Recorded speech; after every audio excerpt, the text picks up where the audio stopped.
тактоо максатында бирдиктүү реестр боюнча анын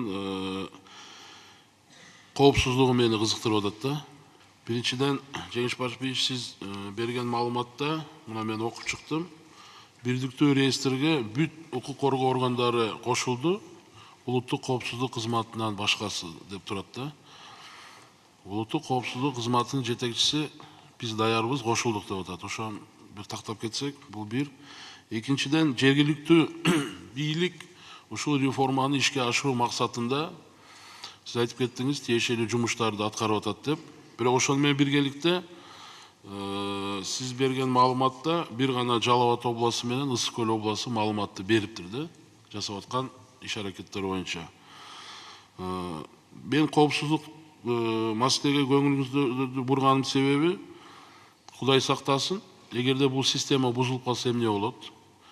Кандай бизде мындай иш аракеттер бар, аны бузулбагандыгына байланыштуу. Мен аны айтканым, Орто Азияда Кыргызстан биринчи ушундай чоң реформага барып атат. Буну биз бардыгыбыз колдош керекпиз. Бул жерде мына 1 январдан Кыргызстандагы жашоо турмуш өзгөрөт. Аны көрө албагандар бар. Ушул реформанын артынан уят болсун, ушул кеңештин мүчөлөрү деген болушу да мүмкүн. Мен анда жок, мындай четке кагалбайм да. Ошондуктан мына биринчиден укук коргоо органдарынын жетекчилери, урматтуу сот, сиздерге азыр чоң мындай ишеним пайда болуп турат. Сиздерде чоң жоопкерчилик турат да.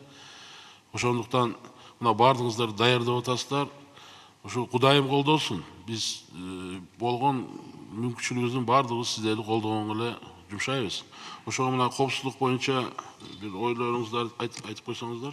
Биздин кылмыштар жана жоороктардын бирдиктүү реестри, жана бузуулардын бирдиктүү реестри, мына орусча айтканда интернет пространствода болот да, бир программанын ичиндечи. Ал жерге биздин кызматкерлер логин менен, анан пароль менен кирет. Ал болбосо кире албайт. Бирок сиздин коопсуздугуңузду биз бөлүшөбүз, кооптуу бар. Ошон үчүн азыркы улуттук коопсуздук кызматы кибер безопасность боюнча деп атпайбы? Ошолордун үстүнөн азыр иштеп атат. А так жөнөкөй эле адам келип киргенге ал жерде мүмкүнчүлүк жок. Экинчи маселе мына жергиликтүү органдар дегениңизде бул бузуулар боюнча бирдиктүү реестр жөнүндө сөз айтылып атат. Бул жерде жаңы мыйзамдуулукта жергиликтүү бийлик органдары дагы ошол бузуулар боюнча материалдарга жаза көргөнгө мүмкүнчүлүктөрү бар. Азыркы күнү ошол жерлерде бизде ошол комиссиялар түзүү маселеси жүрүп атат. Уже буюрса жаңы жылга биз бул маселени да бүтүрөбүз. Ал жерде кеңештер карап, чечимин чыгарып коюш керек да. Рахмат. Соңошайып, уруксат берсеңиз, баягы жакшы айтып кеттиңиз.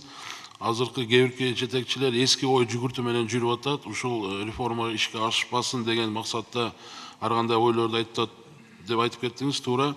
Азыр биз коркпош керекпиз.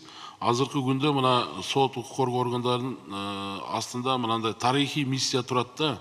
Ушул биринчи ушул реформаны баштагандар сиздер болосуздар. Ошондуктан ушуну унутпаңыздар да. Рахмат.